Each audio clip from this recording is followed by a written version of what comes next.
Hello दोस्तों, career planning YouTube channel पर आप सभी का स्वागत है। ये हम लोग के बिहार दरोगा मुख्य परीक्षा का जीएस का तीसरा सेट है। तो चलिए हम लोग इसे स्टार्ट करते हैं। इससे पहले हम लोगों ने 2 सेट कंप्लीट कर चुका है। इससे पहले कि आगे बढ़े, जीएस बूस्टर का सीरीज है जो आपको बिहार दरोगा और बिहार एसएससी दोनों जगह पर बहुत ही महत्वपूर्ण काम करेगा। और दूसरा यहाँ पर मैथ का भी सेट हम लोग कर रहे हैं 9 बजे मॉर्निंग में, तो उसको भी आप देखना ना भूलें। उसको हम बहुत बेहतरीन तरीक़ा से बता रहे हैं। और बिहार दरोगा प्री का भी सेट होता है, बिहार दरोगा मेंस का भी, इसके साथ साथ बिहार एसएससी का भी सेट यहाँ पे चल रहा होता है। इसके साथ साथ जैसे कि विविध टॉपिक पर भी यहाँ कुछ ना कुछ टॉपिक हम डालते रहते हैं, तो उसको भी देखना ना भूलें। डिस्क्रिप्शन में लिंक है। विविध टॉपिक उसे कहते हैं जैसे कि दे देगा कि विभिन्न राजा के दरबारी कवि, या विभिन्न भारत के जितने भी द्वीप है, द्वीप के बारे में एक साथ का बहुत सारे पुस्तकों में नहीं दिया रहता है, तो उन्हीं सारी चीज़ों को हम यहाँ पे कलेक्ट करके दे रहे हैं, दिए हुए हैं। तो निश्चित रूप से आप उसको देखें और उसके बाद आगे बढ़ें। और हाँ, चैनल पर नए हैं तो निश्चित रूप से चैनल को सब्सक्राइब कर लें। तो चलिए हम आगे बढ़ते हैं और देखते हैं आज का हमारा पहला क्वेश्चन क्या है। देखिए, आज का हमारा पहला क्वेश्चन है कि बायोगैस में मुख्यतः होती है। तो बायोगैस से क्या होती है, जो जिस गैस को हम अपने घर में सिलेंडर में यूज करते हैं वो बायोगैस होती है। वो मुख्यतः किण्वन की क्रिया के द्वारा बनती है, जिसमें सड़े गले पदार्थ को रख कर जो है हम लोग उसमें बनाते हैं। ठीक है। तो बायोगैस में मुख्यतः होता क्या है, कार्बन डाइऑक्साइड और मीथेन दोनों गैस का मिश्रण होता है। नेक्स्ट हम लोग का है कि किस रसायन का प्रयोग फल पकाने के लिए होता है। तो देखिए, कुछ रसायन बताते हैं जैसे कि एथिलीन हो गया, एसिटिलीन हो गया, उसके साथ साथ इथेफॉन हो गया। इथेफॉन में क्या करता है, फल को पकाता है। नेक्स्ट है चूहे मारने की दवा को पोटासियम साइनेट कहते हैं। इसके साथ जिंक फॉस्फेट भी होता है शायद, हाँ, जिंक फॉस्फेट और पोटासियम साइनेट दोनों। नेक्स्ट है कि सोयाबीन में नाइट्रोजन स्थिरीकरण किसके द्वारा होता है, तो राइजोबियम जैपोनिकम के द्वारा होता है। ठीक है।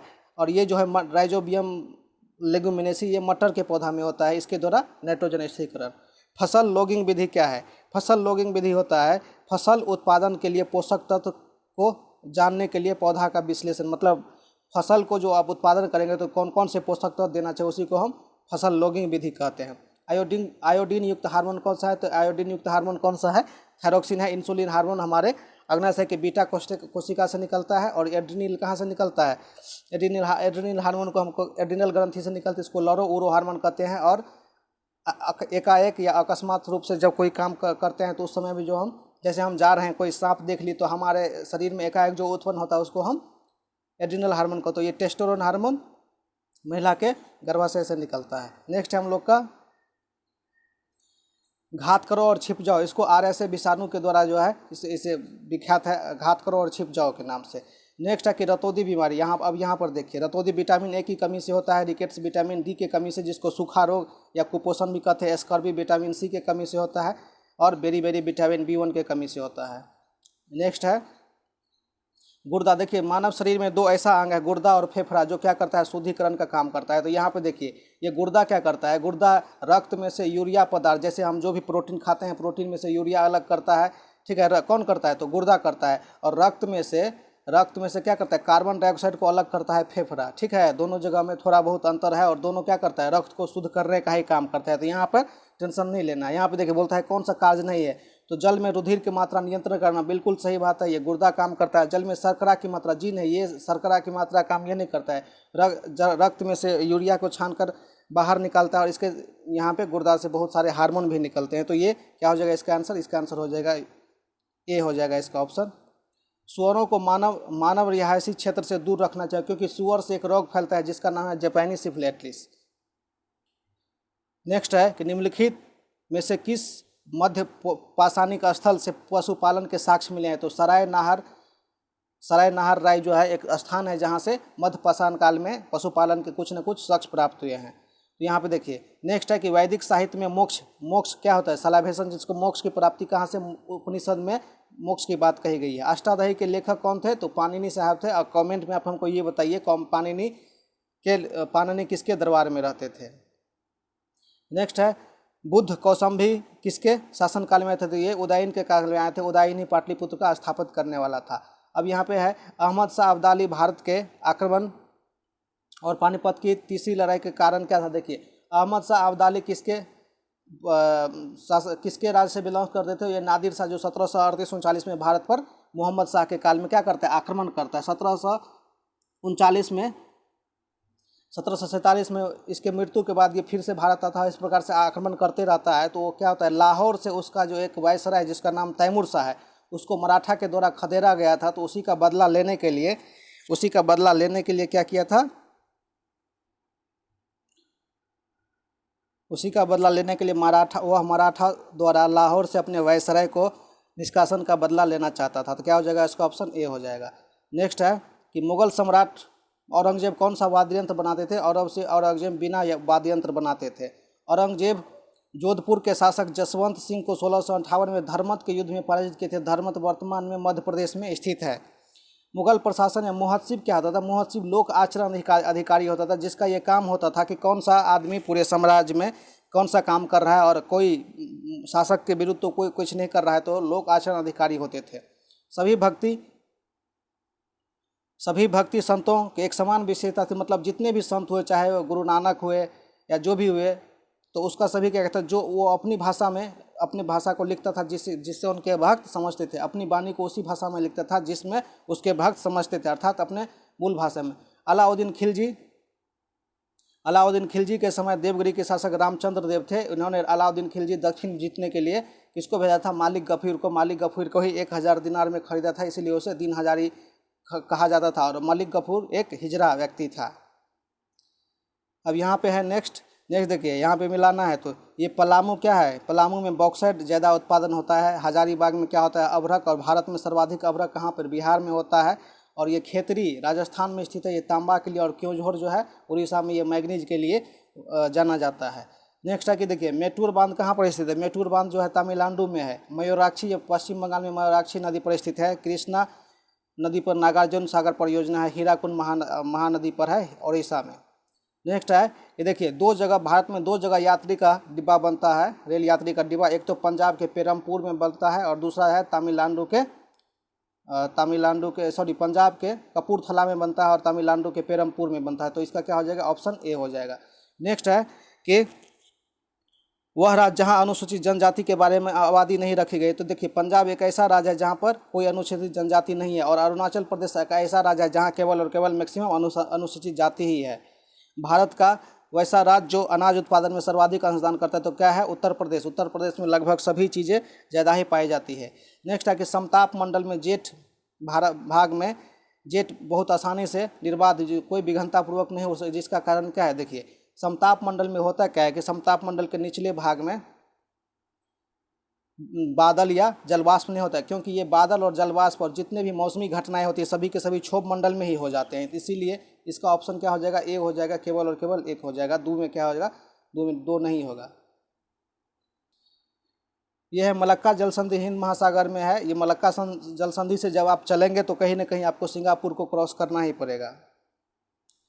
मृदा संरक्षण के संदर्भ में कौन सा पद्धति पर विचार कीजिए, कौन सा गलत या सही है, वही बात यहाँ पे बताया जा रहा है कि देखिए, फसलों का हेरफेर, जब आप एक ही जगह पर एक ही मैदान पर अलग अलग फसल करेंगे तो उसमें क्या होगा कि पोषक तत्व का अभाव नहीं होगा, जल्दी कमी नहीं होगा पोषक तत्व का। लेकिन उसके साथ बालू की बाढ़ की बालू यहाँ पे होना चाहिए। जैसे कि देखिए, आप यदि मृदा संरक्षण चाहते हैं तो उस एरिया में प्रत्येक बार बाढ़ आना चाहिए, जिसके कारण जलोढ़ मिट्टी का जो खादर वाला पार्ट होता है जहाँ पर पहुँचता है वहाँ पर उर्वर जो है बढ़ता है। वेदिका निर्माण, ये जहाँ पर एक जगह बहुत सारे मिट्टी जमा होता है उसको वेदिका निर्माण, और ये वायु, अर्थात इसमें सभी के सभी चीज़ें ज़रूरत है मृदा संरक्षण के लिए। नेक्स्ट हम लोग का है कि गैस का प्रतिशत मात्रा सर्वाधिक कौन सा। देखिए, हमारे वायुमंडल में सर्वाधिक 78% ये है, 21% के आसपास ये है, और 0.03% के आसपास ये है, और 0.23% के आसपास ये है। तो सबसे कम कौन सा है, सबसे कम कार्बन डाइऑक्साइड है हमारे वायुमंडल में। याद रखिए, कार्बन डाइऑक्साइड के कारण जो है प्रदूषण नहीं फैलता है, कार्बन मोनोऑक्साइड के कारण प्रदूषण फैलता है। महाविस्फोटीय सिद्धांत जो है ब्रह्मांड की उपस्थिति से है, और महाद्वीपीय सिद्धांत जो है महाद्वीपीय सिद्धांत ये महाद्वीप से स्थित है, महाद्वीप के भूस्खलन से। भारत का उच्चतम न्यायालय के राष्ट्रपति को विधि अथवा तथ्यों की सलाह दी। देखिए, अनुच्छेद 143 है जिसमें क्या करता है कि भारत का उच्चतम न्यायालय राष्ट्रपति को सलाह देता है यदि राष्ट्रपति ऐसा सलाह मांगता है तो। लेकिन क्या होता है कि 143 के अनुसार वो सलाह को माने या न माने ऐसा कोई ज़रूरी नहीं है। नेक्स्ट है लोक अदालत के बारे में। लोक अदालत प्रत्येक जिला में प्रत्येक प्रखंड स्तर पर लगता है। ये बहुत बड़ा अदालत नहीं है, केवल नाम के है, जिसमें जनता दरबार ही भी एक तरह से इसको बोला जाता है। इस प्रकार से इसका जवाब देखिए, यहाँ पे न्यायालय में लंबित वाला बात तो ये तो गलत हो जाएगा। लोक अदालत ऐसे मामला का निपटारा करता है जो सिविल ना हो या अप्राकृतिक हो, ये भी नहीं होगा। तो प्रत्येक लोक अदालत में सेवारत या ये भी नहीं होगा, मतलब क्या इसमें से कोई भी नहीं होगा। नेक्स्ट है कि वित्त आयोग द्वारा प्रत्येक संस्तुति को संसद के प्रत्येक सदन के समक्ष रखवाएगा। कौन रखवाएगा? भारत का राष्ट्रपति।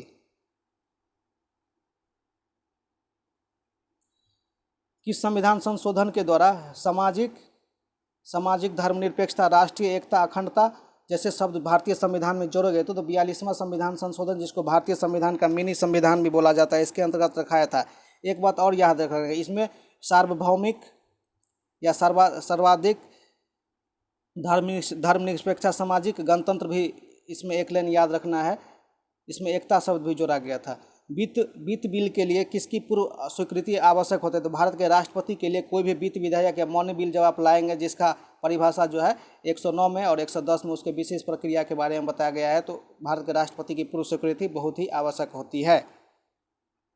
हमारे संविधान में भारत को किस रूप में, हमारे राष्ट्र को किस रूप में प्रस्तुत किया गया? तो हमारे संविधान में अनुच्छेद 1 में भारत को भारत अथवा इंडिया कहा गया है।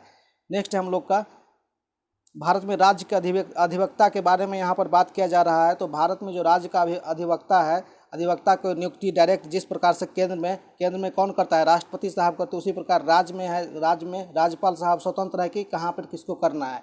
ऐसा नहीं है कि इसको क्या करना है, राष्ट्रपति से संबंधित राज्य की अनुशंसा की जाती है, ऐसा कोई बात नहीं। तो पहला गलत हो जाएगा। और सिविल संविदा, देखिए ये जो महाधिवक्ता होता है या चाहे केंद्र में जो भी होता है, तो उसका सिविल संविदा से कोई लेना देना नहीं है। वो क्या करते हैं कि भारत में इंटरनेशनल लेवल पर या नेशनल लेवल पर जो भी घटनाएं होती है तो उसको देखते हैं, और ये राज्य स्तर पर देखते हैं महाधिवक्ता। तो यहाँ पे क्या हो जाएगा, न तो एक होगा और न तो दो हो पाएगा। नेक्स्ट है कि भारत में पहला नगर निगम कहाँ पर स्थित किया गया? तो मद्रास में 1701 ईस्वी के आसपास शायद किया गया था। नेक्स्ट है कि किस संविधान संशोधन के द्वारा, चाहे लोकसभा हो, राज्यसभा हो या विधानसभा हो, ठीक है ना, लोकसभा, राज्यसभा, विधानसभा, तीनों जगह की बात कर रहे हैं, जहाँ पर मंत्री की संख्या 15% से अधिक नहीं होगा। जैसे कि 1500 सीट है, ठीक है ना, 1500 सीट है तो 15% से अधिक मंत्री नहीं होगा, अर्थात 50-25 मतलब 75 से यहाँ से अधिक मंत्री नहीं होगा। और ऐसा होता भी हमारे भारत में भी कम से कम 75-80 मंत्री यहाँ पर है। तो ये किस संविधान संशोधन में बात किया गया था? 91वें संविधान संशोधन में कहा गया था कि 15% से अधिक मंत्री नहीं बन पाएंगे। यदि पंचायती राज भंग होता है तो 6 माह के अंदर उसका चुनाव कर लिया जाना चाहिए। स्वतंत्र भारत में अर्थव्यवस्था के संदर्भ में निम्नलिखित में से कौन सी सर्वप्रथम घटित होने वाली घटना है? तो सबसे पहले बैंकिंग पर ध्यान दिया गया था, बैंकिंग रेगुलेशन पर ध्यान दिया गया था। लेकिन आज भी ये बैंकिंग रेगुलेशन हमारे भारत में उतना अच्छा नहीं है। बड़े लोग क्या करते हैं कि अच्छे से लोन लेके उड़ जाते हैं यहाँ से बाहर, और यहाँ के छोटे लोगों को झेलना पड़ता है। देखिए यहाँ पर बोल रहा है कौन सा प्रत्यक्ष कर है? तो प्रत्यक्ष कर हम किस कर को कहते हैं? वैसा कर जो डायरेक्ट लगने वाला पर लगता है। जैसे कि आयकर क्या है? एक प्रत्यक्ष कर है। जैसे कि आप जो पैसा कमाते हैं डायरेक्ट किस पर? आप पर लगता है। लेकिन आप एक साबुन खरीदते हैं 5 रुपये पर, आपको पता होना चाहिए उस पर भी आप टैक्स दे रहे हैं। टैक्स तो आप दे रहे हैं, लेकिन किसको? डायरेक्ट सरकार को टैक्स नहीं दे रहे हैं, तो ये अप्रत्यक्ष कर हो गया। लेकिन ये जो प्रत्यक्ष कर क्या होगा, आप जो कमा रहे हो डायरेक्ट सरकार को दे रहे हैं, तो क्या हो गया? प्रत्यक्ष कर। यहाँ पे देखिए अनुषंगी लाभ कर भी क्या है? प्रत्यक्ष कर है। ब्याज कर तो है, और प्रतिभूति लेन देन, जैसे कि भारत सरकार का कोई भी प्रतिभूति आप खरीदते हैं तो उस पर भी आपको टैक्स कुछ ना कुछ देना होता है। इसमें क्या हो जाएगा? सारे के सारे जो है प्राथमिक। अब नेक्स्ट देखिए प्राथमिक घाटा। अब देखिए ये क्या होता है कि एक होता है राजकोषीय घाटा। राजकोषीय घाटा, इसको हम पहले समझते हैं। यदि प्राथमिक घाटा में ब्याज भुगतान को सम्मिलित कर दिया जाता है तो यह बराबर हो जाता है राजकोषीय घाटा का। या चाहे हम प्राथमिक घाटा निकालते हैं, जब प्राथमिक घाटा निकालते हैं तो ऑप्शन में इस प्रकार से देता है कि राजकोषीय घाटा में से जो ब्याज भुगतान है उसको घटाएंगे तो कौन सा प्राप्त होगा? तो ये हो जाएगा प्राथमिक घाटा। तो इस प्रकार से राजकोषीय घाटा इसका जवाब होगा। नेक्स्ट है कि भारतीय रिजर्व बैंक ओपन मार्केट, मतलब खुली प्रतियोगिता का नाम आप लोगों ने सुना होगा। खुली प्रतियोगिता जिसको बोलते हैं खुली प्रतियोगिता, उसमें क्या होता है कि भारतीय प्रतिभूति का व्यापार होता है। जिस समय भारत सरकार ऋण में डूबते हैं, भारत सरकार पे बहुत ज़्यादा प्रभाव होता है पैसा का, तो क्या करते हैं कि ओपन मार्केट खुला प्रतियोगिता बाजार शुरू करता है। क्या करता है? अपने प्रतिभूति को बेचता है, जिसमें हमारे और आपके जैसे लोग जिसके पास पैसे खरीदते हैं और इंतजार करते हैं मौका के कि कब इस शेयर का दाम बढ़ेगा। तो जिस समय में शेयर का दाम बढ़ जाता है, मूल्य बढ़ जाता है, तो फिर उस शेयर को बेच के उससे अच्छा खासा पैसा कमाया जाता है। इसी को शेयर मार्केटिंग भी कहते हैं। राष्ट्रीय नवीकरणीय फंड का गठन जो है सामाजिक सुरक्षा के लिए के उद्देश्य से किया गया था। यूरो जो है यूरोपीय संघ की जो है मुद्रा है। अब यहाँ पे कौन सा सही गलत के बारे में बता रहा है। अशोक लीलैंड हिंदुजा ग्रुप का है। हिंडोल का उद्योग ये एबी बिरला ग्रुप का है। ये सुजॉन एनर्जी ये वाला गलत है। क्या हो जाएगा यहाँ पर, बोल रहा है कौन सा सही, तो सही कौन सा हो जाएगा, 1 और 2, ए नंबर इसका जवाब होगा। अब यहाँ पर देखिए फिर से यहीं पे बात सही गलत वाला देखिए। BMW जर्मनी का कंपनी है। DMRAG ये भी कंपनी का है। रोनाल्ड रॉस ये ठीक है, और वैक्सन एजी ये भी ठीक है, अर्थात 3 और 4 सही है। क्या हो जाएगा इसका, बी नंबर ऑप्शन हो जाएगा। नेक्स्ट है देखिए, हम यहाँ पर ये वाला बात हम नहीं करेंगे, आ गया करंट अफेयर्स नहीं है। 2011 की जनगणना के अनुसार किस राज्य की जनसंख्या वृद्धि दर ऋणात्मक रही, अर्थात नागालैंड वो एक ऐसा राज्य जिसमें बहुत ज़्यादा वृद्धि नहीं हो पाया था। पटना को प्रांतीय राजधानी बनाने वाले प्रथम सुल्तान कौन थे, तो शेरशाह सूरी जी के द्वारा पटना को प्रांतीय राजधानी बनाया गया था। नेक्स्ट है कि धुरिया नृत्य बुंदेलखंड का है। बुंदेलखंड कहाँ पर स्थित है, तो हमारे उत्तर प्रदेश में। संगीत का हिंदुस्तानी शैली के आविष्कार अमीर खुसरो साहब के द्वारा किया गया था। नेक्स्ट है निम्नलिखित में से कौन सुमेलित है। आल्हा उदल बुंदेलखंड का है जो महोबा क्षेत्र में पड़ता है। बिरहा पूर्वांचल का, उत्तराखंड का, कजरी अवध का, और ये जो चैती बिहार का है, होली के टाइम पर चैती गाया जाता है, ठीक है ना। ये सी इसका गलत जवाब है। यहाँ पर मिलान करना है, और ये एक साइड दिया हुआ है आदमी, एक साइड उसके क्या कहते हैं रचना का नाम दिया है। तो देखिए मुंशी इंसा अल्लाह खान का जो है कौन सा रचित था, उदयभान चरित्र जो है इसका रचना था। और बाबू देवकी नंदन खत्री इसका जो था कौन सा था, ये कजरी का कोठरी था, ठीक है। और पंडित प्रताप नारायण मिश्र का हठ हमीर था। जयशंकर प्रसाद का कंकाल था। नेक्स्ट है देखिए, यहाँ पर वन्य जीव अभयारण्य के बारे में बात किया गया है। तो ऊपर में आई बटन पर आप देख सकते हैं कि हमने भी एक लिस्ट जारी किया है जिसमें 50 प्रमुख वन्य जीव अभयारण्य है जो सभी परीक्षा में पूछा गया, उसको वहाँ से कलेक्ट किया, तो आप यहाँ से देख सकते हैं। बोंडला वन्य जीव अभयारण्य गोवा में स्थित है। कांगेर घाटी छत्तीसगढ़ में, ओरंग असम में, और उषा कोठी उड़ीसा में, ठीक है। ध्यान रखना है, ऐसे ही क्वेश्चन पूछा जाता है। नेक्स्ट क्वेश्चन बहुत अच्छा कि किस जगह पर सर्वाधिक राष्ट्रीय उद्यान की क्षमता है। तो देखिए अंडमान निकोबार द्वीप समूह और भारत का मध्य प्रदेश एक ऐसा राज्य है, दोनों जगह पर 9 है, 9 जो है राष्ट्रीय उद्यान की संख्या है। नेक्स्ट है कि सर्वाधिक संकट स्पंद कौन है, तो ग्रेटर इंडियन बस्टर्ड, ये एक पक्षी का नाम है। अब यहाँ पर पुस्तक दिया हुआ, इस साइड लेखक दिया है, तो देखिए वुल्फ हॉल पुस्तक का नाम है, जिसको कौन लिखे थे, इसको लिखे थे Mihir Bhoj. World of the human rights के लेखक कौन थे, तो इसके थे सोली सिराबोजी। और एडम्सकट अर्थ का लेखक कौन थे, तो ये झुम्पा लहरी थे। और द स्पिरिट ऑफ गेम के हिलेरी मेटल थे।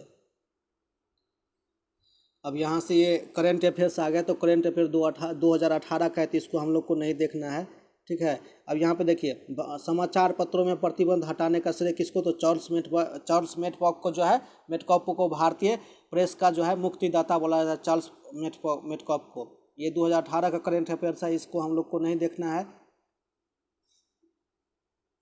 देखिए विश्व रेडियो दिवस 13 फरवरी को मनाया जाता है।